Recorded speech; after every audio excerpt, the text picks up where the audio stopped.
ශ්‍රද්ධා සම්පන්න කාරුණික පින්නතුනි හැම කෙනෙක්ම උතුම් සද්ධර්ම ශ්‍රවණය සඳහා සූදානම් වන මොහොත ලෝතර සම්මා සම්බුදුරජාණන් වහන්සේගේ බුද්ධ ශාසනයක් ලැබුණු අද වගේ දවසක ඔබ හැම කෙනෙක්ම ඊටාම අප්‍රමාදීව මේ ධර්මයේ තුල හැසිරෙන්නට අවශ්‍යයි. පින්නතුනි මේ බුද්ධ ශාසනය ලේසියෙන් ඔබට ලබාගත හැක්කක් නෙමෙයි. වටිනා මනුස්ස ජීවිතයක් හිතන්නට පුළුවන් මනසක් මේ සෑම දෙම දුර්ලභ කාරණාවක්. ඒ සියල්ලම ඔබ ලබාගෙන තිබෙනවා. එහෙනම් ඒ සියල්ල ලබාගත් අද වගේ දවසක ඔබ ඊටාම අප්‍රමාදී වන්නට අවශ්‍යයි. පින්නතුනේ ඒ අප්‍රමාදී වීම තුළ අපේ ජීවිතයට සැලසෙන්නේ මහත්මා අර්ථයක්, මහා ලාභයක්. ඒ මහත්මා අර්ථයක්, මහා ලාභයක් සැලසෙන්නේ පින්නතුනේ යම් කිසි කෙනෙක් අප්‍රමාදී වීම තුළින් ඔහු සිද්ධ කරගන්නේ ස්වාර්ථයමයි, තමාට යහපතක්මයි. ඒ වගේම තමන් එක්ක ජීවත් වෙන අනිත් අයටත් යහපතක්මයි.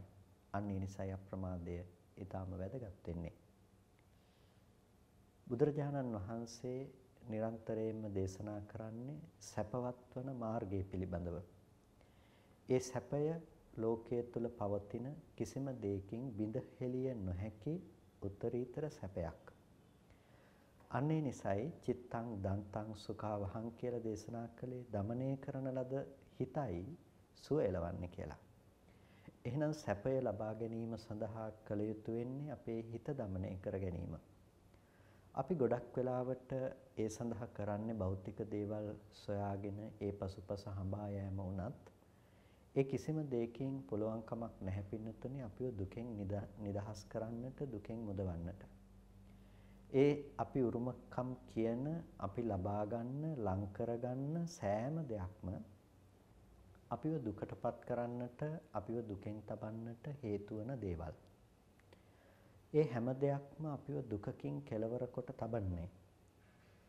අපි ජීවිත කාලයේ පුරාවටම ඒ ධන ධාන්‍ය, වස්තු සම්පත් ආදී දේවල් පසුපස්සේ හඹාගෙන ගියාට ඒ කිසිම දෙයකින් අපව සැපවත් කොට තබන්නට පුළුවන් කමක් නැත්තේ නැහැ. යම් විදිහකට නම් අපි උත්පත්තිය ලැබුවේ ඒ විදිහටම සියල්ල අතහැරදා යන්නට සිද්ධ වෙනවා. ජරා මරණ ධර්මයන් හමුවේ අපි ගොඩනගාගත්ත සියල්ලම පුහු දෙයක් බවට පත් වෙනවා. ලෝකයේ තුල ඔබට පුළුවන් කමක් ලැබෙවි ඔබ ජීවත් වෙනකොට ඔබ වෙනුවෙන් වගකීම් ගන්නට ගොඩක් දෙනෙක් පත් කර ගන්නට. ඒ වගේම ඔබට අසනීපයක් හැදුනොත් ඔබට වෛද්‍යවරු 100,000 ගණනක් ඔබට ලං කර ගන්නට පුළුවන්කම ලැබෙයි. හෙද හෙදියන් ඔබට ළඟින් තියා ගන්නට පුළුවන්කම ලැබෙයි. ඒ වුණාට ඔබේ වයසට යෑම දරා ගන්නට පුළුවන් කෙනෙක්, එමත් නැතිනම් ඒකත් එක්ක හුවමාරුවක් කරන්නට පුළුවන් කෙනෙක් ඔබට කවදාවත් හොයාගන්නට ලැබෙන්නේ නැහැ. ඔබට දැනෙන වේදනාවක්, ශාරීරික කායික වේදනාවක් එක මොහොතකට හරි හුවමාරු කරගන්න කෙනෙක් ඔබට ලෝකේ කවදාවත් ලැබෙන්නේ නැහැ. මරණය කරා ඔබ ලං වෙන සෑම අවස්ථාවකදීම ඒක හුවමාරු කරගන්නට පුළුවන් කෙනෙක් ඔබට ලැබෙන්නේ නැහැ. එහෙනම් ඔබ මොන තරාතිරමක ජීවත් වුණත්, මොන මට්ටම තුල ඔබ වාසය කළත් ඒ සෑම දෙයක්ම අස්තිරයි. ඒ සෑම දෙයක් හැමුවේම නොසෙල්වෙන සිතක් හදාගන්නට පුළුවන් නම් ඒක තමයි පින්නතුනි ලෝකේ වඩාත්ම සුව එළවන දේ බවට පත්වන්නේ. ලෝකයා කම්පා වන කිසිම තැනක කම්පා නොවන මනසක් මොනතරම් නිවුණු තැනක්ද? දුක කියලා කියනකොට ඉපදීම, ලෙඩවීම, මරණය, මහලු බව වගේම අපි ශෝක වන, පරිදේවයේ හඬන, වැළපෙන, විලාප තියෙන මේ සෑම දෙයක්ම දුක කියලා බුදුරජාණන් වහන්සේ හඳුන්වා දෙන්නේ. එතකොට මේ සෑම දෙයක්ම අපි වේදනාත්මකව හොඳින් හඳුනා ගන්නා දේවල්. ඒ සෑම තැනකම නොසෙල්වෙන හිතක් හදාගන්නට බැරිකම නිසා මේ සත්‍ය සසරේ අනන්ත අප්‍රමාණ කාලයක් දුක් විඳිනවා. පටාචාරාව පිස්සියක් වගේ දුවගෙන ගියේ හිත හදානුගත්ත නිසා. කිසා ගෞතමිය මලදරුවා ඔසවාගෙන ගියේ හිත හදාගන්නට නොහැකිකම ලැබුණු නිසා. මහා දරුණු හිතක් තිබුණු අංගුලිමාල නිවුණු හිතක් ඇති මහරහතන් වහන්සේ නමක් බවට පත් උනේ හිත හදාගත්ත නිසා. දුක් විඳපු පටාචාරාවන් කිසాగෞතමී වැනි අයවලුන් නිවි සැනසුනේ හිත හදාගත්ත නිසා. ලෝකයේ තුල ධනයෙන් බලයෙන් උගත්කමින් ලබන්නට බැරි උත්තරීතර දෙයක් තමයි සිතේ සැනසීම උපදවා ගැනීම. සැනසීමක් නැති තැනක රජකමද සිටුකමද කිසිම දෙයකින් ඇති වැදගත්කමක් ඇත්තේ නැහැ. සෑම තැනකම සිත තැවුලින් වාසය කරන්නට වෙනකොට ඒ කිසිම දෙයක් හමුවේහි වටිනාකමක් Tamanට දැනෙන්නේ නැහැ. දවසක් ධර්මාශෝක රජුගේ මලනුවන් රජුගෙන් විමසා සිටියේ ඔබ ඇයි භික්ෂුන් වහන්සේලාට මෙච්චර ගෞරව දක්වන්නේ? ඔවුන්ට ගෞරව කරන්නට කිසිම හේතුවක් නැහැ කියලා. මේ පිළිබඳව ප්‍රායෝගික පාඩමක් රජුරු තමන්ගේ සොහොයුරාට උගන්වනවා. සොහොයුරාට කියනවා දින 7ක් මම ඔබට රජකම දෙනවා. ඔබ සියලු රාජ්‍ය සම්පත්තීන් භුක්ති විඳින්නට අවශ්‍යයි. හැබැයි 7 වෙනි දවසේ මම ඔබව ඝාතනය කරනවා. ඔබව මරණයට පත් කරනවා. එහෙනම් ඔබ මේ දින 7 සුවසේ රාජ්‍ය සුව අනුභව කරන්නට කියලා ඔහුට රාජ්‍ය පවරලා රජු විවේක ගන්නවා. දවස් 7කින් පස්සේ කැඳවනවා. ධර්මාශෝක රජුගේ කතාව ඔබ කවුරුත් දන්නවා. චණ්ඩාශෝක කාලෙදී ඒ ඔහුගේ ක්‍රියාකලාපයන් පිළිබඳව. ඉතින් තමන්ගේ සොහොයුරා දින 7කට පස්සේ නැවත කැඳවලා අහනවා කොහොමද ඔබ සුවසේ හිටියද? මේ සියලු රාජ්‍ය සම්පත්තිය භුක්ති විඳින්මින් ඔබ සැපසේ වාසය කළාද මේ දින 7 කියලා.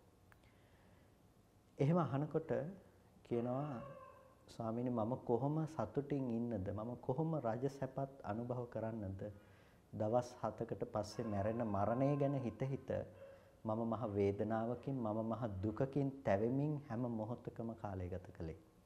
ස්වාමීනි ඒක හිතන්නට බැරි තරම් මහ වේදනාවක්. හරි අමාරු දෙයක්, දරන්නට අමාරු දෙයක්.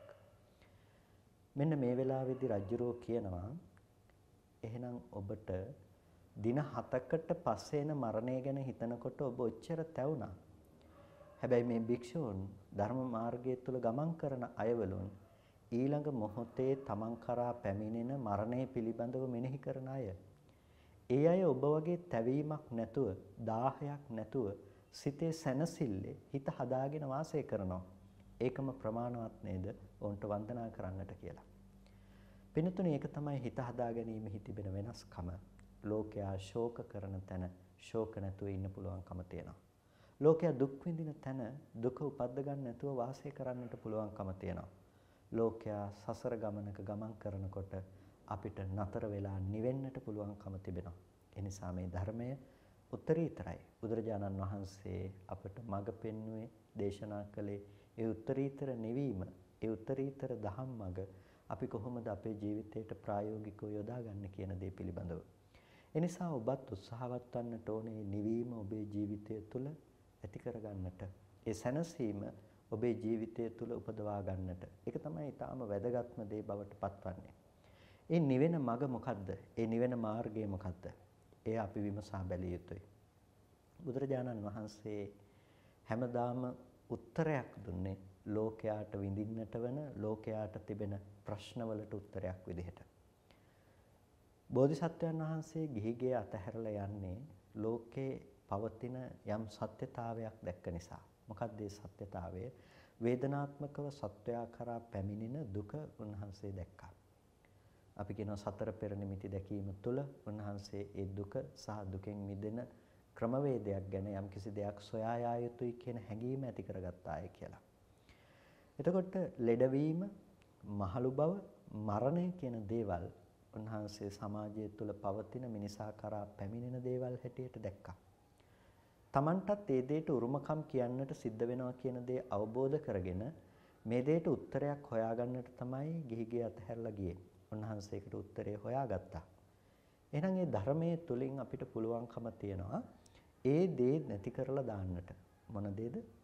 ජරා මරණ දුක නැති කරන්නට. නැතිනම් ජරාව, ලෙඩවීම, මරණය කියන මේ දේවල් නැති කරලා දාන්නට පුළුවන්කම තියෙනවා. ඒ නිසා තමයි මේ ශාන්තිපද සංඛ්‍යාත නිර්වාණය පිළිබඳව අපි හඳුන්වනකොට අජරාමර නිවනයි කියලා කියන්නේ. ජරා මරණ නැති නිර්වාණයක් කියලා.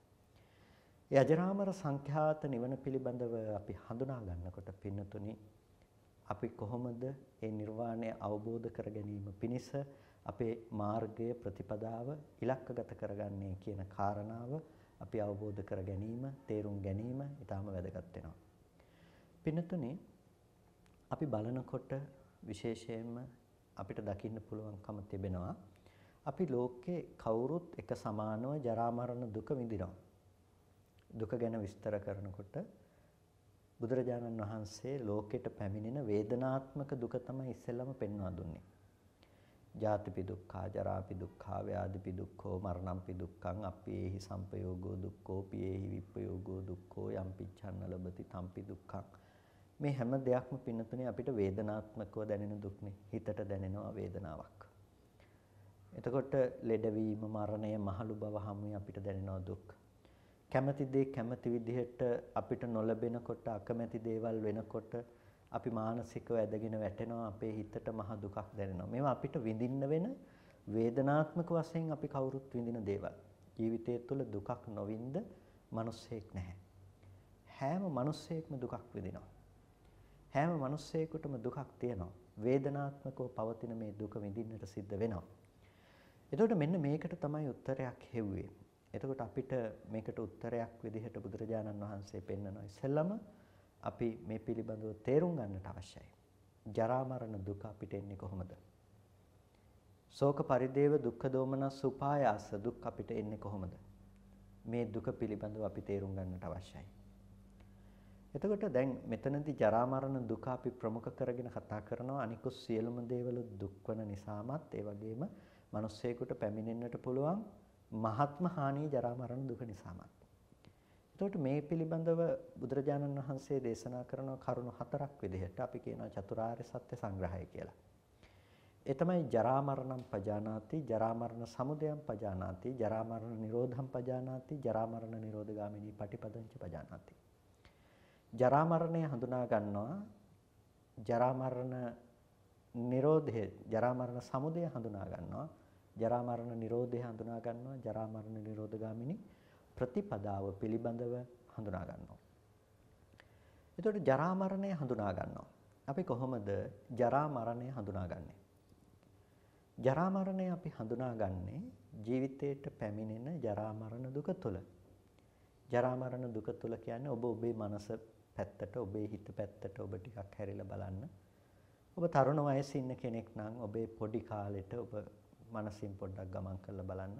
ඔබට පෙනේ ඔබේ පොඩි කාලයට වඩා ඔබ දැන් පරිණත වෙලා, ඔබේ කය ඊට වඩා වැඩිලා, ඊට පස්සේ පසු අවධියකට අවුරුදු තව 10ක් 15ක් 20ක් එහාට බලන්න ඔබ වයසට යන පුද්ගලයෙක් බවට පත් වෙනවා. ඒ වගේම ඔබ මැදි වයසේ කෙනෙක් නම් ඔබ බලන්න තව අවුරුදු 20ක් ඉස්සරහට සහ 20ක් ආපස්සට. එතකොට ඔබට පේනවා මේ කය ක්‍රමක්‍රමයෙන් පරිහානිය කරා යනවා කියලා. ඔබේ කෙස් ගස් ඉදෙනකොට, මූණේ හැම ටිකෙන් ටික රැලි වැටිලා යනකොට, ඔබේ අතපය වේදනා දෙන්නට පටන් ගන්නකොට, වසඟයටපත් නොවෙනකොට, මේව වෙවුලන්න පටන් ගන්නකොට, දත් දිරනකොට ඔබට මොන වගේ හැඟීමක්ද තේරෙන්නේ? ඔබට මොන වගේ හැඟීමක්ද දැනෙන්නේ? ඔබේ ඔළුවේ නරකෙසක් ඇති වෙනකොට, කෙස් ගස් ටිකක් ඉදෙනකොට ඔබට මොන වගේ අදහසක්ද ඇති වෙන්නේ? මූණේ තිබුණ පැහැපත් බව, හැම ඇදුණුකම ටිකක් අඩු වෙලා ගිහිල්ලා හැම එකතු වෙලා රැලි වැටෙන්න පටන් ගන්නකොට ඔබට මොන වගේ දෙයක්ද දැනෙන්නේ? එතකොට දැනෙනවා මම ටිකක් වයසට යනවා කියන එක. මට වෙනද වගේ දැන් දේවල් කරන්න බෑ, අපිත් දැන් වයසයි කියලා ඔබට දැනෙන්න පටන් ගන්නවා. ඒකම පින්නතුනි ලෝකේ ඔබ අසරණ ස්වභාවයට පත් කරන තැන දක්වා යනවා. අනිත් අය කතා කරන දේ මොකද්ද කියලා ආපහු ඕනෑ කමින් අහගෙන ඉඳලා අහලා තේරුම් ගන්න වෙන දවසක් ඔබට උදා වෙනවා. අත කකුල තියෙන තැන නෙමෙයි තියෙවෙන්නේ, වෙන තැනක තියෙවෙන්නේ. අතපය Tamanට වසඟයටපත් නොවන තැනකටපත් වෙනවා. ඔබට ඒ ස්වභාවයට පත්වන්නට සිද්ධ වෙනවා. ඒ தത്വයට ඔබ අනිවාර්යයෙන් මුහුණ දෙනවා. ඒ නිසා අපේ ජීවිතේ අපි කවුරුත් ඒ ජරා දුක කියන දේ භුක්ති විඳින්නට සූදානම්ව සිටිය යුතුයි. එතකොට අපි ඒ විදිහට ජරා දුක ඔබ කරා පැමිණෙන විදිහ ගැන ඔබ ටිකක් හිතලා බලන්න. මරණයටපත් වෙන දුක පිළිබඳව ඒ දුක ඔබ කරා පැමිණෙන්නට පුළුවන් විදිහ ගැන පොඩ්ඩක් හිතලා බලන්න. එතකොට මේ දුක ඔබ කරා පැමිණෙන්නට පුළුවන් කියලා ඔබට දැනෙනකොට අපි එකෙන් මිදෙන්නට මොකද්ද කරන්න ඕනේ කියන කාරණාව ගැන ඔබට යම් අවබෝධයක් ධර්මයේ තුලින් ඔබටම ලබා ගන්නට පුළුවන් වෙයි. ජරා මරණම් පජානාති කියලා දේශනා කරනකොට ජරා මරණය දන්නවා ජරා මරණය දකින්නවා කියලා කියනකොට මේ ජරා මරණය පිළිබඳව දකින බව අපිට තව පරයයකින් කතා කරන්නේ. මේකම අපිට ඇතුළත් කොට කියන්න පුළුවන් මොකක්ද? දුක්ඛංච පජානාති. දුක දන්නවා. දුක්ඛංච පජානාති දුක පිළිබඳව දන්නවා. දුක පිළිබඳව හඳුනා ගන්නවා. ඒක තමයි ඊළඟ ක්‍රමවේදය. එතකොට දැන් ජරා මරණය දන්නවා කියන්නේ යා දුක හඳුනා ගන්නවා. දුක හඳුනා ගන්නවා කියන්නේ පින්නතුනේ අර වේදනාත්මක දුක කියන දේ පමණක් මේ වේදනාත්මකව දුක හඳුනා ගන්නට අපිට 아무තුවෙන් ධර්මය සම්මර්ෂණය කරලා මේක ඇතුලේ උත්සාහවත් වෙලා කරන්න දෙයක් නෙමෙයි. මේක අපිට වේදනාත්මකව විඳිනවා. විඳීම තුළ ලැබෙන දේ අපි 아무තුවෙන් හොයාගෙන යන්න අවශ්‍ය නැහැ. නුවණින් දකින්න යන්න අවශ්‍ය නැහැ. හැබැයි එතන තියෙනවා ඇත්තක්. එතන තියෙනවා යථාර්ථයක්. ඒ තමයි දුක. එනිසා අපි තේරුම් ගන්නට ඕනේ ජරා මරණය කියන තැන තියෙනවා කරුණු දෙකක්. ඒ තමයි ජරා මරණ ධර්මය සහ ජරා මරණ දුක. මේක ඊටාම වැදගත් දෙයක්. ජරා මරණ ධර්මය සහ ජරා මරණ දුක. ඒ කියන්නේ ධර්මයන්ගේ ජරාවක් තිබෙනවා. තේසං ධම්මානං ජරා ජීරණතා කියලා කියන්නේ ඒකට. ඒ ධර්මයන්ගේ ජරාවක් වයසට යෑමක් දිරීමක් තිබෙනවා. ඒ ධර්මයන්ගේ සිද්ධ වෙන දෙයක්. තේසං ධම්මානං ජරා ජීරණතා. එතකොට මේ ධර්මයන්ගේ ජරා ජීරණතාවයක් සිද්ධ වෙනවා වගේම පින්නතුනේ අපි අද විඳින තැන තියෙන්නේ මොකද්ද? ඒ ධර්මයන්ගේ ජරා ජීර්ණතාවයද? නෑ.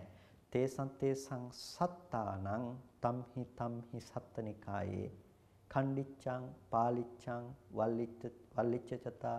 එතකොට දත් කැඩෙන බවක් තියෙනවා නම්, කෙස් ඉදෙන බවක් තිබෙනවා නම්, හම රැලි වැටිලා යන බවක් තිබෙනවා නම්, ආයුෂයේ ගෙවිලා ගිහිල්ලා මරණයට ටිකෙන් ටික ලං වෙන බවක් තියෙනවා නම් මෙන්න ජරා දුක. ජරා දුක. මේ දේවල් හැමෝම අපි දුක උපද්ද ගන්නවා. ඇයි? තේසං සත්තානං තම්හි සත්තනිකායේ. ඒ සත්වයන්ගේ ඒ සත්වනිකායේ ඔවුන්ට භුක්ති විඳින්නට වෙන, ඔවුන්ට අත් විඳින්නට වෙන දෙයක්. මගේ හැම රැලි වැටෙනවා, මගේ කෙස් සිදෙනවා, මම දුකටපත් වෙනවා. මේක ඔවුන්ට භුක්ති විඳින්නට සිද්ධ වෙන, අපිට භුක්ති විඳින්නට සිද්ධ වෙන දෙයක්. ඒ කියන්නේ පින්නතුනේ ලෝකයේ ස්වභාව ධර්මයක් තිබෙනවා. ඒ ධර්මය අපි පුද්ගලයෙක් කියලා ග්‍රහණය කරගන්නකොට, කෙනෙක්ගේ කියලා අපි අල්ල ගන්නකොට, කෙනෙක්ගේ කියලා අපි හිතනකොට, ඒක පස්සේ අපි යනකොට මොකද්ද වෙන්නේ? අන්න අපිට මම දිරනවා, මම ලෙඩ වෙනවා, මම මැරෙනවා. ඒ දුක අපි කරා ගලාගෙන එනවා. ඒක තමයි මේ දුක්ඛේ ප්‍රාරම්භය, දුකේ හට ගැනීම, දුකේ ගලාගෙන යෑම ජීවිතයේ. එතකොට මෙන්න මේ දුකෙන් ගලාගෙන යන එක අපි නතර කරගන්නට අවශ්‍ය වෙන්නේ. එතකොට මේ දුක මේ විදිහට ඇති වෙලා තියෙන අර දුක්ඛ ධර්මතා ටිකක් අනුව පිනතුනේ ඔබේ ගෙවත්ත දිහා ඔබ බලන්නකෝ. ගෙවත්තේ පැලෑටි ගස් කොළන් තියෙනවා. මේ දේවල් මැරිලා යනවා. මේ දේවල් ලෙඩ වෙනවා. මේවා ටිකෙන් ටික මරණය කරා ගමන් කරනවා. ඔබට හිතෙනවද මම ලෙඩ වෙනවා, මම මැරෙනවා කියලා? නොහිතෙනවා නම් ඔබට එතන දුකක් නැහැ. ඔබ ඒක ඒ විදිහට දකින්න නැත්නම්, ඔබට ඒ බඳු සංඥාවක් නැත්නම්, ඔබට ඒ බඳු සිතීමක් නැත්නම්, ඔබට ඒ බඳු දැනගැනීමක් නැත්නම් පින්නතුනේ ඔබට එතන දුකක් නැහැ. ඔබට දැනෙන්නේ මම වයසට යනවා කියලා එතනදී දැනෙන්නේ නැහැනේ. එතන දුකක් නැහැ. ඒ නිසා ඔබට බුදුරජාණන් වහන්සේ අහන්නේ භික්ෂුන් වහන්සේලාගේ මහණෙනි මේ ජේතවනාරාම භූමියේ තියෙන දැව දඬු තන ආදී දේවල් යම් කිසි මිනිස්සු ඇවිල්ලා මේ දේවල් අරගෙන යනකොට මහණෙනි ඔබලට හිතෙනවද අම්හේ ජනා හරතිති අපිව මිනිස්සු ඇවිල්ලා අරගෙන යනවා කියලා ඔබලට හිතෙනවද කියලා අහනවා. ස්වාමීනි නෑ අපිට එහෙම හිතෙන්නේ නෑ කියන. ඇයි? ඒ දේවල් මම නෙමෙයි. ඒ දේවල් මගේ නෙමෙයි. ඒ දේවල් මගේ ආත්මේ නෙමෙයි. එතකොට පින්නතුනේ මේ රූපය කියන්නේ මමද? මේ රූපය කියන්නේ මම නෙමෙයි. රූපය කියන්නේ මගේ දෙයක් නෙමෙයි. මගේ ආත්මවත් වූ දෙයක් නෙමෙයි. එහෙනම් මොකද්ද? මේක කන බොන ආහාරයෙන් හැදිච්ච දෙයක්. පින්නතුනි ගහකට පුළුවන්කම තියෙන එතන ප්‍රාණයක් නැති වුණත් පොළවේ තියෙන ඕජාසාරය උරාගෙන ඒ ගහ වැඩෙන්න පුළුවන්කම තියෙනවා. හිතනවද පින්නතුනි මේ කයට විඥානයේ බැසගෙන නොතිබුණේ නම් මෙබඳු වැඩිමක් වර්ධනයක් වෙයි කියලා? මේ මොහොතේ මේ කයෙන් විඥානයේ පහ වුණොත් මොකද වෙන්නේ? මේක අතහැරලා දාපු දර කඩක් වගේනේ.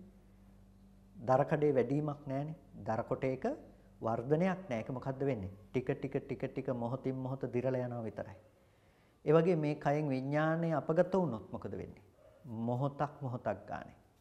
ගත වෙන තප්පරයක් ගානේ මේකේ ස්වභාවය වෙනස් වෙලා විකෘති වෙලා මේක ඉදිමිලා නිල් වෙලා පණුව ගහන තත්ත්වයටපත් වෙන්නේ නැද්ද? පත් වෙනවා. එතකොට මේ කය මමද? මේ කය මම නෙමෙයි. එහෙනම් මේක මට ඕන විදිහට තියාගන්න පුළුවන්ද? වයසට යන්න එපා කියලා Tamanට ඕන විදිහට බෑ. මේක මගේ ආත්මය නෙමෙයි. ශුන්‍යයි. කනබොන ආහාර ප්‍රත්‍යයෙන් ඉපදුණු දෙයක්. කනබොන ආහාර ප්‍රත්‍යයෙන් උපද්දපු දෙයක්.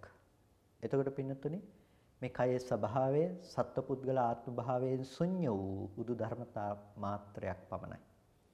එතකොට අන්න ඒ බඳු ලෙස පවත්වන මේ කය ඕනම මොහොතක බිඳී යන්න පුළුවන් දෙයක්. එතකොට ඒ බඳු අනාත්ම කය මම කියලා හිතෙනකොට මේ කය වෙනස් වෙනකොට මම වෙනස් වෙනවා කියන දුක එන්නේ නැද්ද? දුක එනවා. මේ ලෝකයා පින්නතුනි එකම වේදනාවට දෙපාරක් දුක් විඳිනවා. කයට දැනෙන දුක දැනෙනවා. ඒක ස්වභාවයෙන්ම සිද්ධ වෙන දෙයක්. පින්නතුනි බුදුරජාණන් වහන්සේටත් ඒ දුක දැනෙනවා. පෙට්ටිමේ ආගිලායති කියලා ඇතැම් වෙලාවට බුදුරජාණන් වහන්සේ දේශනා කරන්නේ සරියුත්තර වහන්සේ මගේ පිට රිදෙනවා මේ ධර්ම දේශනාව කරන්න කියලා. අවසාන කාලේදී බුදුරජාණන් වහන්සේ 80 වයස් වෙලා ඉන්නකොට බුදුරජාණන් වහන්සේ දේශනා කරන්නේ පිපාසිතෝස්මි ආනන්ද කිලමතෝස්මි ආනන්ද ආනන්ද මට පිපාසයි ආනන්ද මට ක්ලාන්තයි. සම්බුදු සිරුරටත් වේදනාව දැනුණා. රහතන් වහන්සේලාටත් වේදනාව දැනෙනවා. ඒක කය පරිහරණය කරන තාක් මේ කය ඇසුරු කරගෙන සිත පවතිනවා නම් වේදනාව කියන දේ දැනෙනවා. වේදනාවේ නෙමෙයි ප්‍රශ්නේ තියෙන්නේ. ප්‍රශ්නේ තියෙන්නේ මොකක්ද? ඒ වේදනාව ගෙනෙනු ලබන කය මම කියලා හිතනකොට වේදනාවක් විඳිනවා. අනේ මම ලෙඩ වුණානේ කියලාත් විඳිනවා. පිනතුනේ අසෘතවත් පෘතජ්ජනයින්ට වැඩිපුරම තියෙන්නේ මම ලෙඩ වුණානේ කියලා හිතෙන් ඇති කරගන්න ලෙඩේ. හිතන්නකෝ පැයක් තිස්සේ ඔබට ඔළුවේ කැක්කමක් හැදිලා තියෙනකොට ඔබ විඳින්නේ මේ මොහොතේ කයත් ස්පර්ශයත් නිසා හටගත්ත දුක්ඛ සහගත කාය වේදනාවද ඔබ විඳින්නේ. එහෙම නැත්නම් ඔබ විඳින්නේ මේ පැයක් තිස්සේ මට හරි අමාරුයි මගේ ඔළුව රිදෙනවා කියන වේදනාවද කියලා. ඔබ විඳින්නේ අනේ මට පිළිකාවක් දැන් මම මැරෙනවා කියන දේ නෙමෙයිද ඔබ වැඩිපුර විඳින්නේ. ඔබ විඳින්නේ කය පරිහරණයෙන් එන වේදනා මාත්‍රේ විතරද කියලා බලන්නකෝ. පින්නතුනි වැඩි කොටසක් තියෙන්නේ මානසිකව කය අනුව අපි උපද්ද ගන්න දුක. එතකොට මේ වැඩිපුර තියෙන ඒ දුක මානසික දුක නම් අපිට ඒ දුක නැති කරන්න පුළුවන්කම තියෙන දෙයක්ද බැරි දෙයක්ද? ඒ දෙක අපිට නැති කරන්න පුළුවන්කම තියෙන දෙයක්. මොකද්ද කරන්න ඕනේ? පින්නතුනි ලෙඩ වෙනකම, දිරණකම ස්වභාවය කරගත්ත මේ කය මම කියලා දකින්න එක කෙනෙකුට අයින් කරගන්න පුළුවන් නම්, මගේ කියලා දකින්නකම අයින් කරගන්න පුළුවන් නම්, මගේ ආත්මය කියලා දකින්නකම අයින් කරගන්න පුළුවන් නම් රූපය දිරනකොට ඔහුට දිරන රූපය අනුව මම දිරනවා කියන අදහස ඇති වෙන්නේ නැහැ. අපිට ගැටලුව තියෙන්නේ ජරා මරණ දුක හම්බ වෙන්නේ, ජරා මරණ දුක විඳින්න සිද්ධ වෙන්නේ ජරා මරණ ධර්මය මම කියලා පේන නිසා. ජරා මරණ ධර්මය මගේ අය කියලා පේන නිසා. ඔබට ඔබ වටේට ඉන්න ඔබ ආදරය කරන අය දිරනවට, වයසට යනවට, ලෙඩ වෙනවට, මැරෙනවට ඔබ කැමති නැහනේ. හැබැයි ලෝකේ ඉන්න හැම කෙනෙකුටම විඳින්න සිද්ධ වෙනවානේ. තමන් එක්ක ඉන්න, තමන් ආදරය කරන අය ලෙඩ වෙන දුක, මරණයටපත් වෙන දුක විඳින්න සිද්ධ වෙනවානේ. ඇයි? පින්නතුනි ලෙඩවීම කියන ධර්මය අපි තමන්ගේ පැත්තේ උපදවන නිසා. ලෙඩවීම කියන දේ අර අනාත්ම රූපය මම දන්න කෙනෙක් කියන දේ තමන්ගේ පැත්තේ උපදව ගන්නකොට, ආදරණීය කෙනෙක් කියලා තමන්ගේ පැත්තේ උපදව ගන්නකොට එයා ලෙඩ වෙලා කියලා හිතෙනකොට දුක දැනෙනවා. වෙන දෙයක් නිසා නෙමෙයිනේ. හිතනකොට දුක දැනෙනවා. තමන්ගේ හිත ඇතුලේ පුද්ගලයා ජීවත් කරවගෙන මෙච්චර කල් මගෙත් එක්ක ආදරෙන් හිටියා නේද කියලා ඒ ගැන හිතනකොට එන දුක ඔබ දකිනවා දැන් මේ මරණයත් එක්ක ආපු දුකක් හැටියට. ඇත්තටම දුක එන්නේ මරණයත් එක්කද? එහෙමත් නැතිනම් ඔබ ඒ තැනක ඔබ උපද්ද ගන්න අර සංකල්පනා ටිකක් එක්කද? පින්නතුනේ දුක හදාගන්නේ මේ පැත්තේ. එතකොට අපිට පේනවා ජරා මරණ දුක කියන දේ හැම වෙලාවකදීම උපදින්නේ ඒ සත්ව පුද්ගලයින්ට ඒ රූපේ මම කියලා පේනකොට මගේ අය කියලා පේනකොට තමයි රූපේ පැත්තෙන් දුක ගලාගෙන එන්නේ. අපිට පේනවා නම් හටගත්තු රූපේ ඉතුරු නැතුව නැති වෙන ධර්මයක් හැටියට ඒ රූපය කියන ධර්මය හමුවේ පින්නතුනේ ඇත්තේ නැහැ. ලෙඩවීම කියලා දෙයක්. රූපය කියන ධර්මය හමුවේ ලෙඩවීම කියන දේ ඇත්තේ නැහැ. වේදනාව කියන ධර්මය හමුවේ ලෙඩවීම කියන දේ ඇත්තේ නැහැ. සංඥා සංඛාර විඥාන කියන ධර්මයන් හමුවේ ලෙඩවීම කියන දේ ඇත්තේ නැහැ. ස්කන්ධ ධර්මයෝ හටගෙන ඉතුරු නැතුව නැති වෙන ධර්මයන්. ඒක ඒ මොහොතේ හේතු ටිකක් නිසා උපදිනවා, හේතු ටික නැති වෙනකොට නැති වෙලා යනවා. මොහොතින් මොහොත වෙනස් වෙන දෙයක්. මොහොතින් මොහොත හටගෙන නැති වෙන එක ඇතුලේ මම හිතනවා නම් සත්වයක් ජීවත් වෙනවා, පුද්ගලයෙක් ජීවත් වෙනවා, ආත්මයක් පවතිනවා කියලා හිතනවා නම් පින්නතුනේ අන්න ඒක නිසා තමයි දුක එන්නේ. එහෙනම් ජරා මරණම් පජානාති කියනකොට ජරා මරණය පිළිබඳව දන්නවා කියනකොට පින්නතුනේ දුක පිළිබඳව අපිට හැඳිනීමක් එන්නට අවශ්‍යයි. ඒ කියන්නේ ලෝකේ ජරා මරණ ධර්මයක් තිබෙනවා, ජරා මරණ දුකක් තියෙනවා. එතකොට මේ ජරා මරණ ධර්මය හැමුවේ ජරා මරණ දුක උපද්ද ගන්න විදිය ගැන අපිට අදහසක් ඇති වෙනවා. ඒකම තමයි ජරා මරණ සමුදයම් පජානාති කියලා කියන්නේ. ජරා මරණ සමුදය හඳුනා ගන්නවා. ජරා මරණය හටගන්නේ කොහොමද කියලා. කොහොමද පින්නතුනි ජරා මරණය හැදෙන්නේ? ජරා මරණය හටගන්නේ ජාති සමුදය, ජරා මරණ සමුදය. ජාතිය තිබුණොත් ඉපදීම තියෙන තැනක ජරා මරණ දුක උපදිනවා. යම් තැනක ඉපදීම තිබුණොත් ඉපදීම තියෙන තැනක ජරා මරණ දුක අනිවාර්යෙන් ඔබට විඳින්න සිද්ධ වෙනවා. ඔබ කරා ඒ දුක පැමිණෙනවා. එතකොට ජාතිය ඉපදීම නිසායි ඔබට ජරා මරණ දුක උරුමකම් කියන්නට සිද්ධ වුනේ. ඉපදීම ජාතිය කියලා කිව්වේ මොකද්ද? පින්නතුනේ ජාතිය කොටස් දෙකයි. ඒ ධර්මයන්ගේ ජාතිය සහ සත්පුද්ගලයන්ගේ ජාතිය. තේසං ධම්මානං ජාති.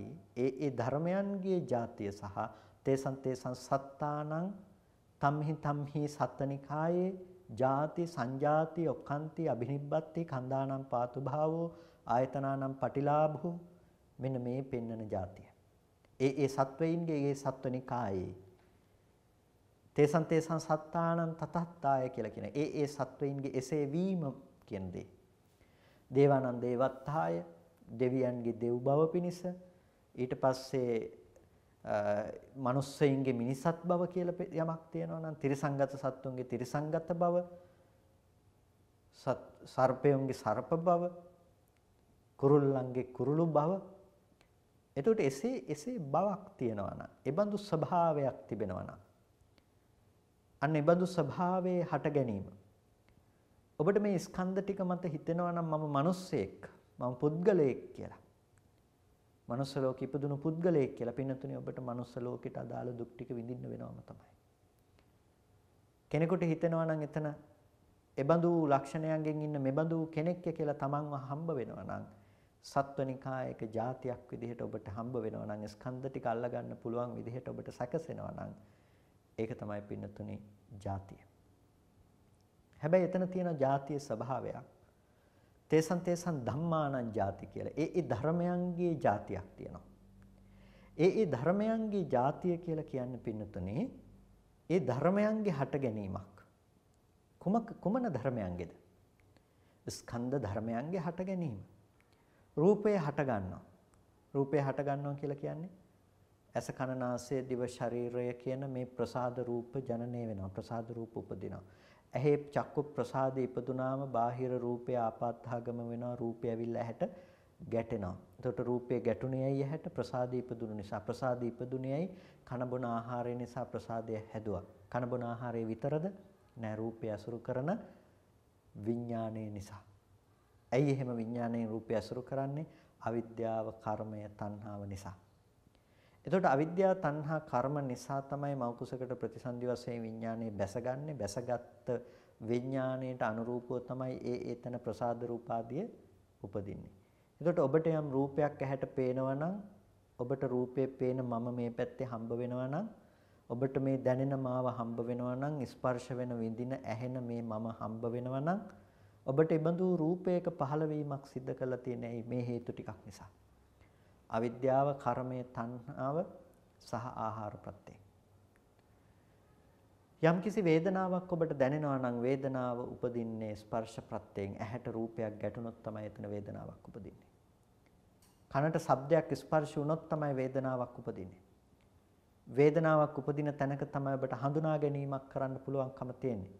හඳුනා ගැනීමක් කළොත් තමයි ඔබට චේතනාව පවත්වන්න පුළුවන්කම තියෙන්නේ. චේතනාවක් පවත්වනවා නම් තමයි දැනගන්න පුළුවන්කම තියෙන්නේ. මේ ධර්ම එකට ඉපදෙන ධර්ම. වේදනා, සංඥා, සංඛාර, විඥාන කියන ධර්මය. එතකොට මේ ඔක්කොම වේදනා, සංඥා, සංඛාර, ස්පර්ශ ප්‍රත්‍යයෙන් හට ගන්නවා විඥානයේ නාම රූප ප්‍රත්‍යයෙන් පවතිනවා.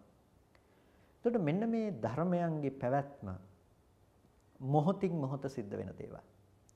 සිතක් කියලා කියන්නේ ස්කන්ධ ධර්මයක්. සිතක් කියලා කියන්නේ ස්කන්ධ ධර්මයක්. සිතක් හට ගන්නවා කියනකොට ස්කන්ධ හතරයි. එතන යම් විදීමක් තියෙනවා නම් වේදනා ස්කන්ධය, හඳුනා ගැනීමක් තිබෙනවා නම් සංඥා ස්කන්ධය, සිතීමක් තියෙනවා නම් සංස්කාර ස්කන්ධය, දැන ගැනීමක් තියෙනවා නම් විඥාන ස්කන්ධය. ඔය ටිකනේ හිතක් කියලා කියන්නේ. එතකොට සිත කියලා කියන්නේ මොහොතින් මොහොත සිත් හටගෙන ඉතුරු නැතුව නැති වෙනවා කියලා කියන්නේ. මොහොතින් මොහොත ස්කන්ධ ටිකක් හටගෙන ස්කන්ධ ටික ඉතුරු නැතුව නැති වෙනවා. එතකොට සිත් දෙකක් අතර ව්‍යාපාර ණයක් තියෙනවද?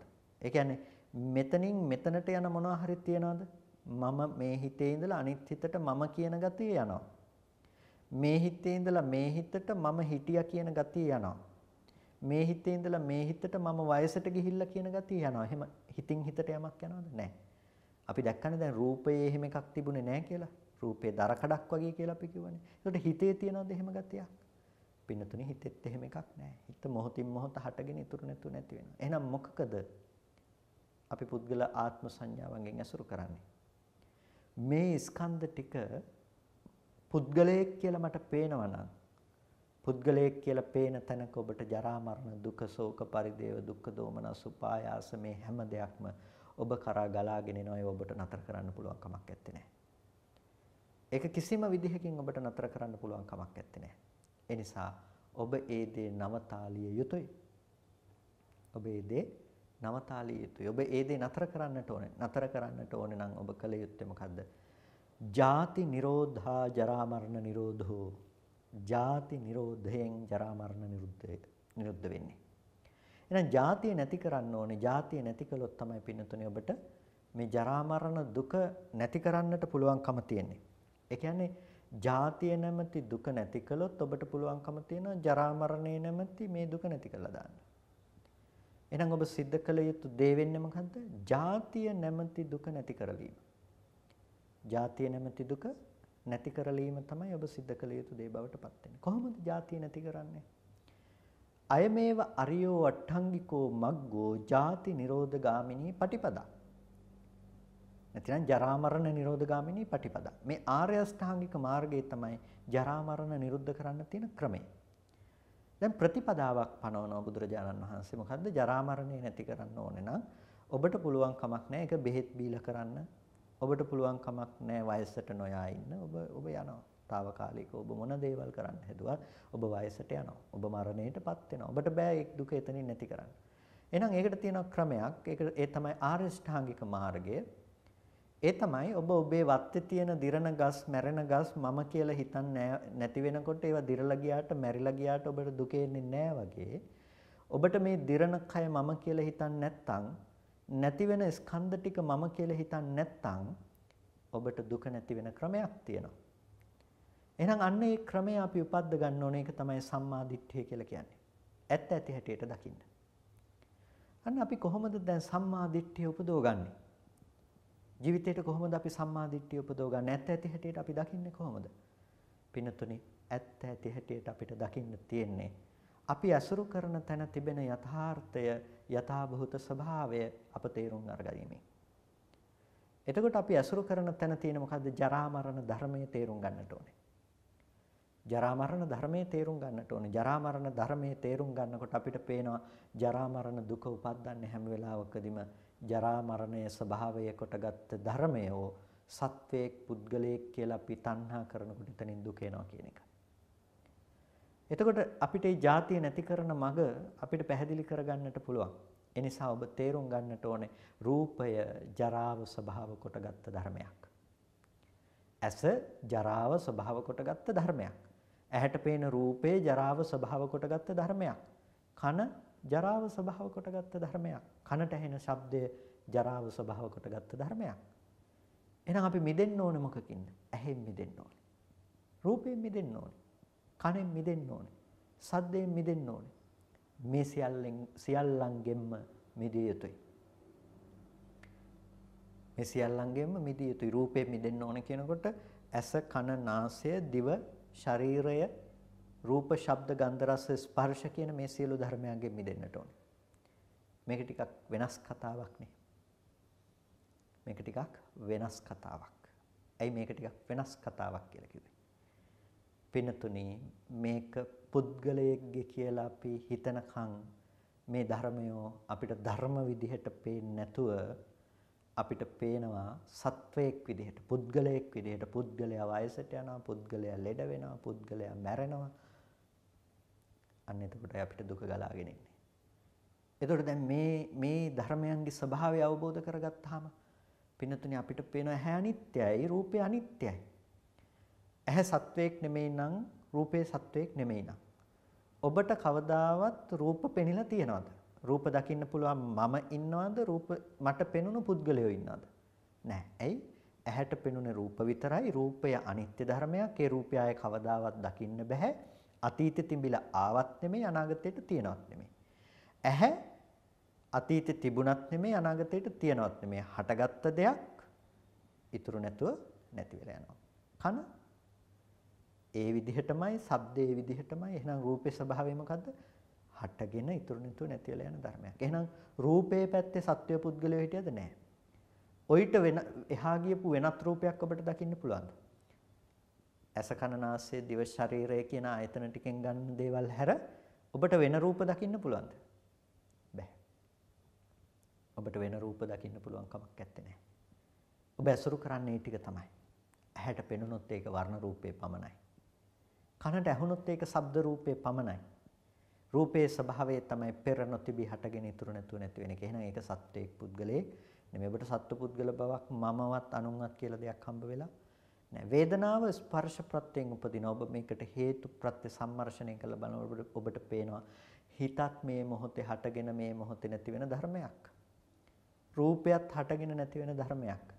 එහෙනම් මේ එකක්වත් සත්ව පුද්ගල ආත්ම භාවයක පවතින දේවල් නෙමේ. හටගෙන නැතුව යන ධර්මතා සමූහයක් පමණයි කියලා.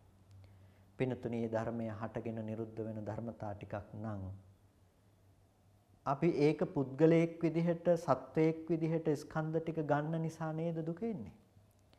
අන්න එහෙනම් අපිට ඒ දුක මේ ධර්මතා ටික මත නැතිනම් මේ ඇස කන නාසය ආදී ධර්මයන් මත අපි පවත්වන්නේ නැත්තම් පුද්ගල බව අපිට දුක එන්නේ නැහැ. දුක ගේන්න හේතු නැහැ.